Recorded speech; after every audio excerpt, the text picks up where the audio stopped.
നമസ്കാരം. 24-ന്റെ ജനകീയ വാർത്താ നേരത്തിലേക്ക് പ്രിയ പ്രേക്ഷകർക്ക് സ്വാഗതം. ജനങ്ങൾ നേരിടുന്ന പ്രശ്നങ്ങളും പ്രതിസന്ധികളും പ്രേക്ഷകരിലേക്ക് നേരിട്ടെത്തിക്കുന്ന പരിപാടിയാണ് പൊതുജനം കഴുതിയില്ല സാർ എന്ന പരിപാടി. അപ്പോൾ ഇന്നത്തെ ജനകീയ വിഷയങ്ങൾ എന്താണ് എന്ന് നോക്കാം. എന്തായാലും ഒരു ഉറപ്പുണ്ട്, ഇനിയും 24-ന്റെ ഈ പ്രയാണം, അതായത് ജനകീയ പ്രശ്നങ്ങൾ എന്താണെന്ന് നേരിട്ടറിഞ്ഞ് അത് അധികാരികൾക്ക് മുന്നിൽ വെക്കുന്ന ഈ പരിപാടി, ഈ ശ്രമം, ഈ ഉദ്യമം ഞങ്ങൾ തുടരുക തന്നെ ചെയ്യും. എല്ലാ പ്രേക്ഷകർക്കും സ്വാഗതം. നമുക്ക് ആരംഭിക്കാം പൊതുജനം കഴുതിയല്ല സാർ.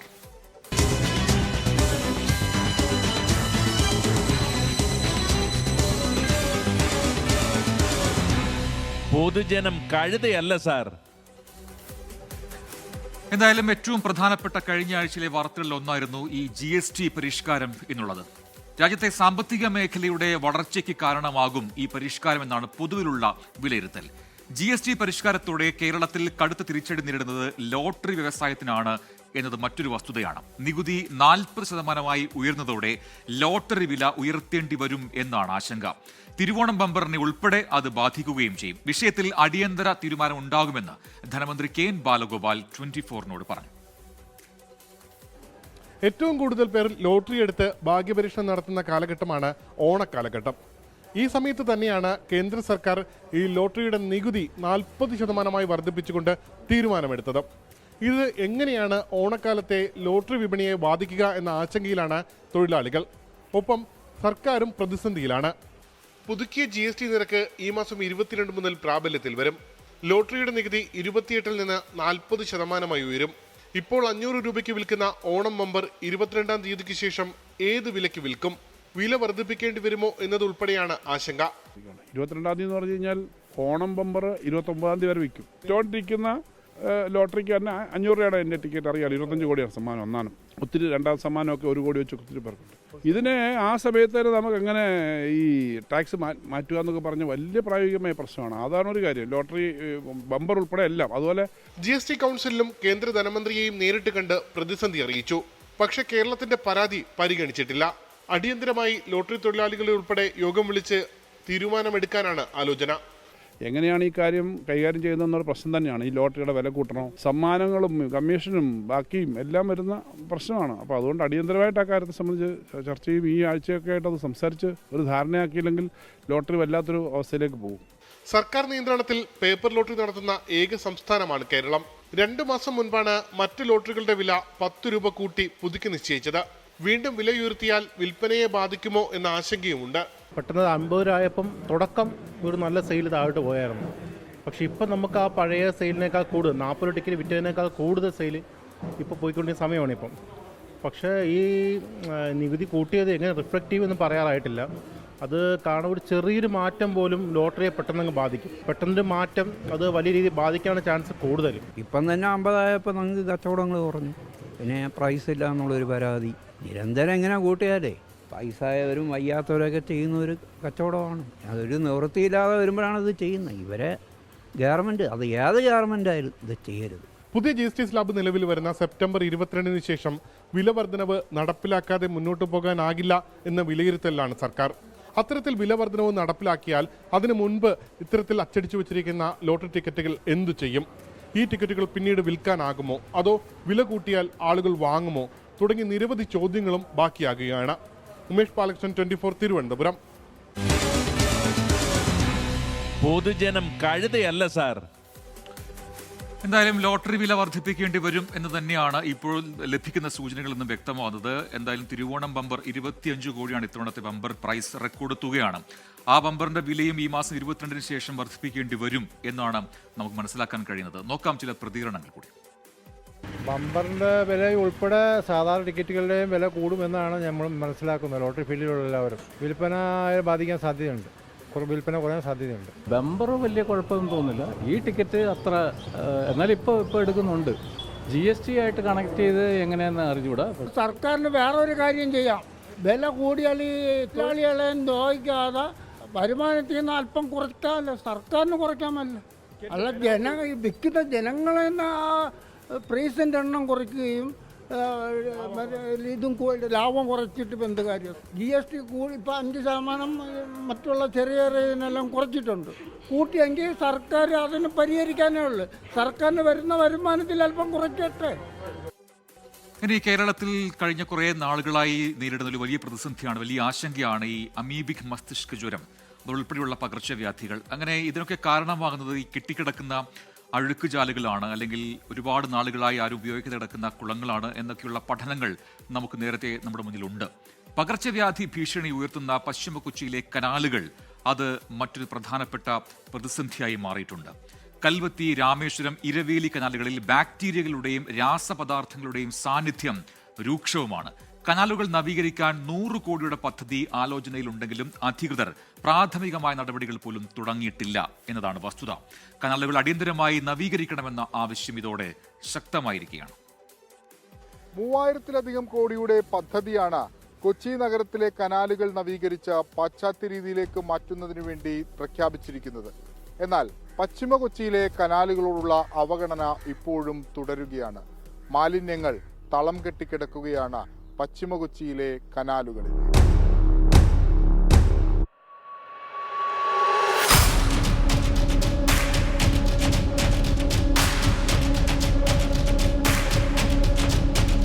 പശ്ചിമ കൊച്ചിയിലെ പ്രധാന കനാലുകളാണ് രോഗവാഹകരായി മാറിയിട്ടുള്ളത്.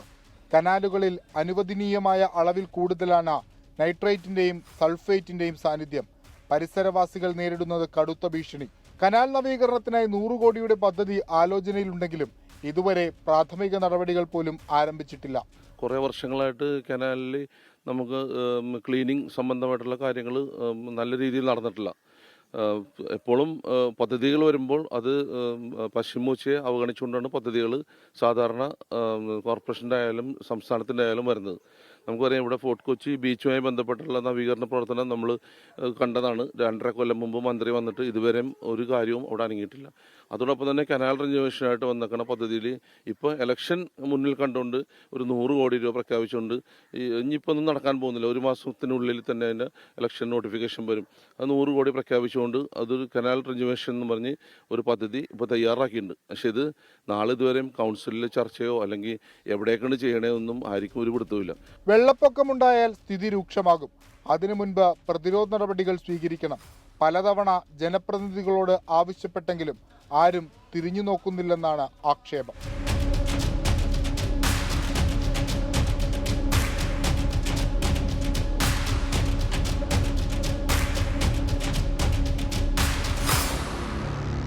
പാശ്ചാത്യ രാജ്യങ്ങളിലെ കനാലുകൾ പോലെ വൃത്തിയാക്കിയില്ലെങ്കിലും തൽക്കാലം ആളുകൾക്ക് ജീവിക്കാൻ പറ്റുന്ന രീതിയിലെങ്കിലും ഈ കനാലുകൾ ശുചീകരിക്കണം. അതല്ല എങ്കിൽ വലിയ രോഗവിപത്തിനാകും പശ്ചിമ കൊച്ചി സാക്ഷിയാകുക. കൊച്ചിയിൽ നിന്നാം വിഷ്ണു സുരേഷ്, 24.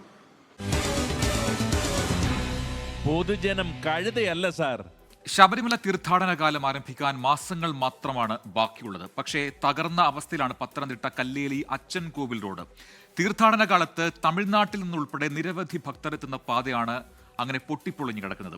തകർന്നു കിടക്കുന്ന കാനനപാതയിലൂടെ ഏറെ ബുദ്ധിമുട്ടിയാണ് ഓരോ വാഹനവും ഇപ്പോൾ കടന്നു പോകുന്നത്. ശബരിമല തീർത്ഥാടന കാലത്തുൾപ്പെടെ അയ്യപ്പ ഭക്തരുടെ വാഹനങ്ങൾ അങ്ങോട്ടും ഇങ്ങോട്ടും കടന്നു പോകുന്ന ഒരു വനപാതയാണ് ഇങ്ങനെ തകർന്ന് തരിപ്പണമായി കിടക്കുന്നത്.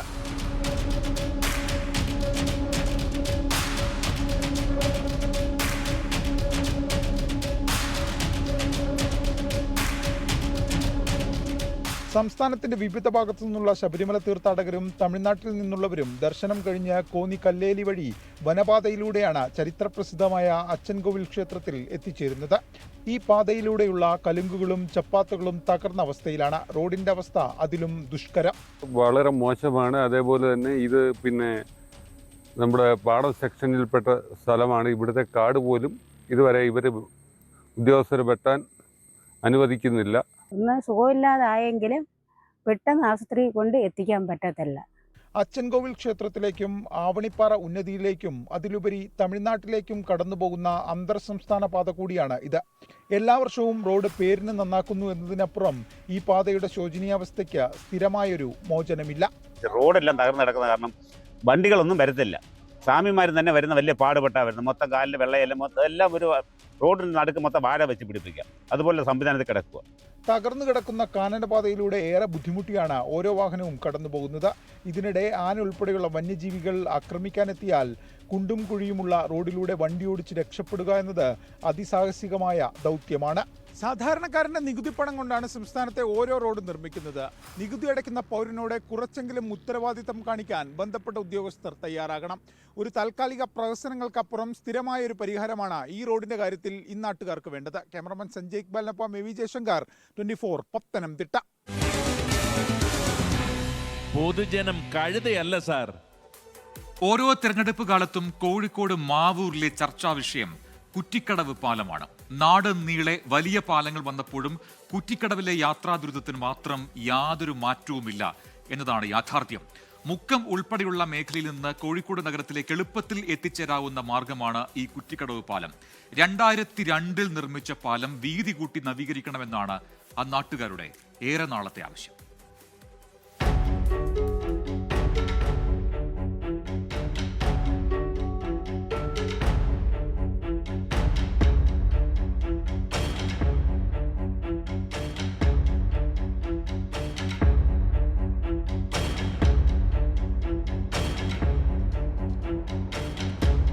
നാടാകെ പുതിയ പാലങ്ങൾ ഉയരുകയാണ്. യാത്രാ സൗകര്യത്തിന് കൂടുതൽ പാതകളും വരുന്നു. എന്നിട്ടും മാറ്റമില്ലാതെ കുറ്റിക്കടവ് പാലം. 2002 മാവൂർ കുറ്റിക്കടവിൽ പാലം യാഥാർത്ഥ്യമായത്. അക്കാലത്ത് ഏറെ ഉണ്ടായിരുന്ന ജീപ്പിന് പോകാൻ കണക്കാക്കിയുള്ള വീതിയിലായിരുന്നു ചെറുപുഴയ്ക്ക് കുറുകെ പാലം നിർമ്മിച്ചത്. കാലമേറെ പുരോഗമിച്ചതോടെ വാഹന തിരക്കേറി. പാലത്തിന്റെ വീതിയില്ലായ്മയാണ് ഇപ്പോഴത്തെ പ്രധാന വിഷയം. ഓരോ തെരഞ്ഞെടുപ്പ് കാലത്തും കുറ്റിക്കടവിലെ പാലം ചർച്ചയാകാറുണ്ട്. കാലങ്ങളായി നമ്മുടെ നാട്ടുകാർ മുറവിളി കൂട്ടിക്കൊണ്ടിരിക്കുന്ന വളരെ അത്യാവശ്യമായ ഒരു പാലമാണ്. ഈ പാലത്തിന് കാലങ്ങളായി നമ്മളോട് വലിയ ഒരു അവഗണന കാണിച്ചുകൊണ്ടിരിക്കുകയാണ്. എന്നും പാലം വരുമെന്ന് അധികൃതർ ഇങ്ങനെ പറഞ്ഞുകൊണ്ട് നാട്ടുകാരെ വഞ്ചിച്ചുകൊണ്ടിരിക്കുന്ന ഒരു സ്ഥിതിവിശേഷമാണ് ഇന്ന് നിലനിന്നുകൊണ്ടിരിക്കുന്നത്. പക്ഷേ ഇവിടെ നമുക്ക് അറിയാം, ഒരു ചെറിയ സമയം മാത്രം മതി ഇവിടെ വാഹനങ്ങളുടെ കുരുക്ക് എല്ലാ സമയത്തും അനുഭവപ്പെട്ടുകൊണ്ടിരിക്കുക. ഗൂഗിൾ മാപ്പിലും ഈ പാലം തന്നെയാണ് കോഴിക്കോട് നിന്നും കിഴക്കൻ മലയോര ഗ്രാമങ്ങളിലേക്കുള്ള എളുപ്പമാർഗമായി കാണിക്കുന്നത്. ദൂരെ ദിക്കുകളിൽ നിന്ന് പോലും വലിയ വാഹനങ്ങളിൽ ഗൂഗിൾ മാപ്പ് നോക്കി എത്തുന്നവർ ഏറെ. മുക്കം ഭാഗത്തു നിന്ന് കോഴിക്കോട്ടേക്കുള്ള എളുപ്പവഴി ഇതിലൂടെയാണ്. ഇത് തന്നെയാണ് ഗൂഗിൾ മാപ്പിലൂടെ കാണിച്ചു കൊടുക്കുന്ന വഴി. അത് കാരണം ഒരുപാട് വലിയ വാഹനങ്ങളൊക്കെ ഇതിലൂടെ പോകുമ്പോൾ തന്നെ ഇത് ഇടുങ്ങിയ ചെറിയ പാലമായത് കാരണം തിരിച്ചു പോകേണ്ട ഒരു അവസ്ഥയുണ്ട്. കാരണം ഞാനിവിടെ ഒരു പാലത്തിൻ്റെ അടുത്തുള്ള ഒരു കച്ചവടക്കാരനാണ്. എന്നോട് ചോദിച്ചിട്ടാണ് ആളുകൾക്ക് വണ്ടി തിരിച്ചു പോകാറ്. അത് കാരണം ഒരുപാട് പ്രയാസങ്ങൾ വണ്ടിക്കാരും യാത്രക്കാരും അനുഭവിക്കുന്നുണ്ട് ഈ പാലത്തിൻ്റെ വീതി കുറവ് കാരണം. ചെറുകിട വാഹനങ്ങൾ കടന്നു പോകുമ്പോൾ എതിർദിശയിൽ മറ്റൊരു വാഹനം എത്തിയാൽ അത് കടന്നു പോകുന്നതുവരെ കാത്തിരിക്കേണ്ട അവസ്ഥയാണ്. വിവിധ ആശുപത്രികളിലേക്ക് ആംബുലൻസുകളും ഇതുവഴിയാണ് എത്തുന്നത്. കാൽനട യാത്രക്കാർക്കും പ്രയാസകരമാണ് ഈ യാത്ര. വിദ്യാഭ്യാസ സ്ഥാപനങ്ങളിലേക്കുള്ള കുട്ടികൾ ഉൾപ്പെടെ കടന്നു പോകുമ്പോൾ പാലത്തിലൂടെ വാഹനങ്ങൾ കയറി വന്നാൽ മാറി നിൽക്കാൻ പോലും സ്ഥലമില്ലാത്ത അവസ്ഥ. തെരഞ്ഞെടുപ്പ് കാലത്ത് രാഷ്ട്രീയ പാർട്ടികൾ നൽകിയ വാഗ്ദാനങ്ങൾ ഇനിയെങ്കിലും പാലിക്കാൻ തയ്യാറാകണം. ലോകം അതിവേഗതയിൽ സഞ്ചരിച്ചു കൊണ്ടിരിക്കുമ്പോൾ ആ വേഗത്തിന് ഒപ്പമെത്താൻ ഈ നാട്ടുകാർക്കും അവകാശമുണ്ട്. നിഖിൽ പ്രമേഷ്, 24 കോഴിക്കോട്. പൊതുജനം കഴുതയല്ല സാർ. 2002 നിർമ്മിച്ച പാലം എന്ന് പറയുമ്പോൾ ഏതാണ്ട് 1/4 നൂറ്റാണ്ടായി ഇതേ അവസ്ഥയിലേക്ക് കിടക്കുകയാണ്. 2 വർഷം കൊണ്ട് കഴിഞ്ഞാൽ 25 വർഷം പൂർത്തിയാവുന്നു എന്നുള്ളതാണ്. അപ്പോൾ എന്താണ് ഇത്രയും നാളായിട്ട് ഇതിന് വീതി കൂട്ടാൻ കഴിയാതെ പോകുന്നത്? അതിന് എന്താണ് വിലങ്ങുതടി എന്ന കാര്യത്തിലാണ് നാട്ടുകാരുടെ സംശയമുള്ളത്. എന്തായാലും കോഴിക്കോട് നഗരത്തിലേക്ക് എളുപ്പത്തിൽ എത്തിച്ചേരാൻ കഴിയുന്ന പാലത്തെ ആശ്രയിക്കുന്നത് നിരവധി പേരാണ്. അത് ആ നാട്ടിൽ മാത്രമല്ല, ചുറ്റുവട്ടത്തുള്ള ഒരുപാട് പേരുണ്ട് എന്നതാണ് വസ്തുത. രാഷ്ട്രീയ പാർട്ടികൾ നൽകിയ വാഗ്ദാനങ്ങൾ പ്രാവർത്തികമാക്കണമെന്നാണ് നാട്ടുകാർ പറയുന്നത്. ചില പ്രതികരണങ്ങൾ കൂടി കാണാം. ഈ പാലത്തിന് ഒരു വാഹനം വന്നാൽ ഒരു മറുവാഹനം അക്കരെ കയറിയിട്ടുണ്ടെങ്കിൽ കടന്നു പോകാനേ കാത്തിരിക്കണം. അതാണ് സ്കൂളിലേക്കുള്ള കുട്ടികൾ, മദ്രസയിലേക്കുള്ള കുട്ടികൾ ഓടി വന്ന പോലെ പിന്നെ വെയിറ്റ് ചെയ്തിട്ടാണ് വാഹനം കടന്നു പോകാൻ. വളരെ ബുദ്ധിമുട്ടുണ്ട്. അതുതന്നെ ഇതിൽ പോകുമ്പോൾ പറഞ്ഞാൽ ഒരു വണ്ടി അങ്ങോട്ട് പോകുമ്പോൾ സൈഡില്ല. ഒരു സർക്കസ് കളിച്ച് പോകുമ്പോൾ പോലുള്ള ഒരു അവസ്ഥയാണ് ഇതിൽ വണ്ടിയായിട്ട് പോകുമ്പോൾ. ഒരു യാത്രക്കാരാണ് നടന്നിങ്ങോട്ട് വരികയാണെങ്കിൽ ഒരു ആംബുലൻസ് വരെ അങ്ങോട്ട് പോകാത്ത ഒരു അവസ്ഥയാണ് പാലത്തിനെ അപേക്ഷിച്ച്. ഒരു പാലത്തിനെ അപേക്ഷിച്ചിടത്തോളം ഒരു വലിയ പാലം വന്നാൽ നാട്ടുകാർക്കും ഈ രോഗികളൊക്കെ കൊണ്ടുപോകുന്ന ഒരു ആംബുലൻസിനും എല്ലാത്തിനും സൗകര്യമായിപ്പെടും. ആളുകൾ ഒന്നെങ്കിൽ പായണം, പോത്ത് പോകുമ്പോൾ ഒരു പായണം. വണ്ടി ബാക്കിൽ ഇങ്ങനെ വന്ന് ഓണടിച്ചുകൊണ്ട് വരും. പിന്നെ അതല്ല 2 വണ്ടി വരികയാണെങ്കിൽ ആകെ സേഫാവും, നടുക്ക് കുടുങ്ങിപ്പോവും. ആളുകൾ. പിന്നാണ് വീതിയില്ലാത്ത ഭയങ്കര പ്രശ്നമാണ്. ഒരു പാലം അർജൻറ്റാണ്, അല്ലാതെ ഇതിങ്ങനെ ഈ ചെറിയ പാലത്തും കൂടെ എത്രയും ദിവസം പോവുക. ഇനി പാലക്കാട്ടേക്കാണ് നമ്മൾ പോകുന്നത്. നിർമ്മാണം കഴിഞ്ഞ് 17 വർഷം പൂർത്തിയാകുന്നതിന് മുൻപ് തന്നെ ബലക്ഷയം സംഭവിച്ച സ്കൂൾ കെട്ടിടം പൊളിക്കുകയാണ് അവിടെ. തോലന്നൂർ ഗവൺമെന്റ് ഹയർ സെക്കൻഡറി സ്കൂളിലെ ശോച്യാവസ്ഥയായ കെട്ടിടമാണ് അവിടെ അധികൃതർ പൊളിച്ചു നീക്കുന്നത്. നിർമ്മാണത്തിലെ ക്രമക്കേടാണ് കെട്ടിടത്തിന്റെ തകർച്ചയ്ക്ക് കാരണമെന്ന പരാതിയുമായി നാട്ടുകാരും പൊതുപ്രവർത്തകരും രംഗത്തെത്തി.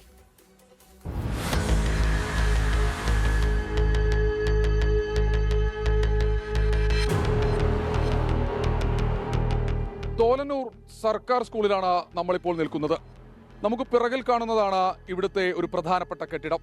ക്ലാസ് മുറികൾ ഉണ്ടായിരുന്നു, അതിന് ബലക്ഷയമാണെന്നാണ് പറയുന്നത്. എന്തായാലും പൊളിച്ചു നീക്കാൻ തീരുമാനിച്ചിട്ടുണ്ട്.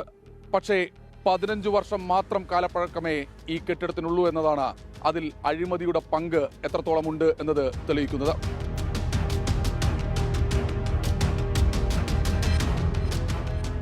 നിരവധി കുട്ടികൾ പഠിക്കുന്ന തോലന്നൂർ ഗവൺമെന്റ് ഹയർ സെക്കൻഡറി സ്കൂളിലെ +1 ബ്ലോക്കാണിത്. 2008-2009 വർഷത്തിലാണ് പണി പൂർത്തിയാക്കിയത്. പക്ഷേ വർഷങ്ങൾ ചിലത് കഴിഞ്ഞപ്പോൾ തന്നെ അപാകതകൾ കണ്ടു തുടങ്ങി. ഇനിയും കെട്ടിടം ഇങ്ങനെ നിന്നാൽ അത് ഗുണത്തെക്കാളേറെ ദോഷമെന്ന് സ്കൂൾ അധികൃതരും തിരിച്ചറിഞ്ഞു. നിലവിൽ അവിടെ ക്ലാസുകൾ തുടരുന്നത് കുറച്ച് റിസ്കിയാണ് എന്നുള്ള രീതിയിൽ തന്നെ നമുക്ക് അറിയിപ്പ് റിപ്പോർട്ടായിട്ട് തരികയും ക്ലാസ് അവിടെ നിന്ന് ഷിഫ്റ്റ് ചെയ്യുകയും വേണ്ടതാണെന്നുള്ള രീതിയിലുള്ള ഒരു ഔദ്യോഗികമായിട്ടുള്ള രേഖ മൂലം തന്നെ നമുക്ക് അറിയിപ്പ് കിട്ടുകയുണ്ടായി. 17 വർഷം പൂർത്തിയാകും മുൻപ് ജില്ലാ പഞ്ചായത്തിന്റെ ഫണ്ട് ഉപയോഗിച്ച് നിർമ്മിച്ച കെട്ടിടം പൊളിക്കേണ്ടി വരുന്നത് നിർമ്മാണത്തിലെ അപാകത തന്നെയെന്ന് നാട്ടുകാരും പൊതുപ്രവർത്തകരും പറയുന്നു. ഈ ബിൽഡിംഗ് 100% അഴിമതിയാണ്. അതിന്റെ കമ്പികളൊക്കെ കണ്ടാൽ നിങ്ങൾക്കറിയും, ഏകദേശം നിങ്ങൾക്ക് നോക്കിയാൽ അറിയും. തൊട്ടപ്പുറത്തെ ബിൽഡിംഗ് 72 വർഷമായി. അതിൽ ഏകദേശം ഒരു 800 കുട്ടികളോളം അതിൽ പഠിക്കുന്നുണ്ട്. ഇന്ന് വരെ ഒരു കേട് പോലും ആ ബിൽഡിങ്ങിന് പറ്റിയിട്ടില്ല. കെട്ടിടം പൊളിച്ചപ്പോൾ കമ്പികളിലെ അടക്കം ബലക്ഷയം ബോധ്യമായെന്ന PTA ഭാരവാഹികൾ. പ്രവർത്തിച്ചുകൊണ്ടിരിക്കുന്ന ഒരു ബിൽഡിംഗാണ് +2 ഹയർ സെക്കൻഡറി.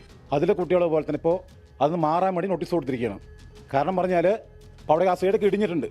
അപ്പോൾ നമ്മുടെ ജില്ലാ പഞ്ചായത്ത് പ്രസിഡന്റ് വന്ന് നോക്കിയിട്ടുണ്ട്, MLA വന്ന് നോക്കിയിട്ടുണ്ട്. ഇതിന്റെ തൊട്ടടുത്ത +2 ബ്ലോക്കും ഇപ്പോൾ തന്നെ അപകടാവസ്ഥയിലാണ്. ഇതോടെ ഇവിടുത്തെ അധ്യയനവും മറ്റു ക്ലാസുകളിലേക്ക് മാറ്റാനാണ് തീരുമാനം. സർക്കാർ ഫണ്ട് അല്ലെങ്കിൽ ജനങ്ങളുടെ നികുതി പണം ഇതുപയോഗിച്ചാണ് ഇത്തരത്തിലുള്ള കെട്ടിടങ്ങളെല്ലാം കെട്ടുന്നത് എന്ന ബോധ്യമാണ് വേണ്ടത്.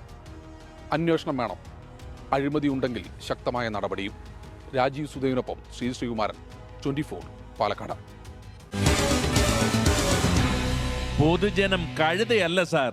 പാലക്കാട് കൊല്ലങ്കോട് ബെപ്കോ ഔട്ട്ലെറ്റിൽ നിന്ന് മദ്യം മോഷ്ടിച്ചത് തിരുവോണ ദിനത്തിലെ വിൽപ്പനയ്ക്കെന്ന് പ്രതികളുടെ മൊഴി. 2200 രൂപയുടെ മദ്യം പ്രതികൾ തന്നെ കുടിച്ചു തീർത്തു. 2 ചാക്കോളം വരുന്ന മദ്യക്കുപ്പികൾ പോലീസ് കണ്ടെടുത്തതായി സൂചനയുമുണ്ട്. ശ്രീകുമാരൻ പാലക്കാട് നിന്ന് ചേരുന്നു കൂടുതൽ വിവരങ്ങളുമായി. ശ്രീത്ത്, ഓണത്തിന് വിൽക്കാൻ വേണ്ടിയാണ് ഈ രീതിയിൽ മോഷണം നടത്തിയത് എന്നാണ് ഇപ്പോൾ പ്രതികൾ തന്നെ പറഞ്ഞിരിക്കുന്നത്. എന്താണ് ഇതിന്റെ കൂടുതൽ വിശദാംശങ്ങൾ? അതേ പ്രജിൻ, അതായത് മുന്തിയിനം ബ്രാൻഡുകളൊന്നും തന്നെ അവർ അവിടുന്ന് എടുത്തിട്ടില്ല. അതായത് 600 രൂപ അല്ലെങ്കിൽ 550 രൂപ ആ ഒരു റേഞ്ചിലുള്ള അല്ലെങ്കിൽ ആ ഒരു തരത്തിലുള്ള മദ്യക്കുപ്പികൾ, 1/2 ലിറ്ററിന്റെ മദ്യക്കുപ്പികൾ മാത്രമാണ് എടുത്തിട്ടുള്ളത്. അത് 4ഓളം വരുന്ന ചാക്കുകളിൽ കടത്തിയെന്നാണ് ഈ പ്രതികളുടെ മൊഴി. ഈ നെന്മേനി സ്വദേശി രവി, അതുകൂടാതെ കൊല്ലങ്കോട് സ്വദേശി ശിവദാസൻ. ഈ ശിവദാസന് മുൻപ് മറ്റു തരത്തിലുള്ള മോഷണ കേസുകളുണ്ട്. എന്തായാലും ഈ പ്രതികൾ തന്നെ നൽകിയിരിക്കുന്ന മൊഴി 2200 രൂപയോളം മദ്യം തങ്ങളും കൂട്ടുകാരും ചേർന്ന് കുടിച്ചു തീർത്തു എന്നാണ് ഇത്തരത്തിൽ മൊഴി നൽകിയിരിക്കുന്നത്. അതിനുശേഷമായിരുന്നു പോലീസ് ഇവരെ പിടികൂടുന്നത്. കുറച്ച് പണവും ഇവരിൽ നിന്ന് കൊല്ലങ്കോട് CI മണികണ്ഠന്റെ നേതൃത്വത്തിലുള്ള അന്വേഷണ സംഘം കണ്ടെത്തിയിട്ടുണ്ട്. അത് ഈ മദ്യം വിറ്റ പണമാണ്. അതായത് കുറച്ച് മദ്യം ഇവർ വിറ്റിട്ടുണ്ട്, ആ പണമാണ് എന്നാണ് പറയുന്നത്. പക്ഷേ ഏതാണ്ട് 5000 രൂപ 6000 രൂപയോളം മാത്രമേ വരുള്ളൂ എന്നാണ് മനസ്സിലാക്കുന്നത്. എന്തായാലും പ്രതികളെ ഒരാൾ കൂടി ഉണ്ടെന്ന് പറയപ്പെടുന്നു. അയാൾക്ക് വേണ്ടിയുള്ള അന്വേഷണം തുടരുകയാണ്. ശരി, ശ്രീകുമാരനാണ് വിശദാംശങ്ങൾ നൽകിയത് പാലക്കാട്.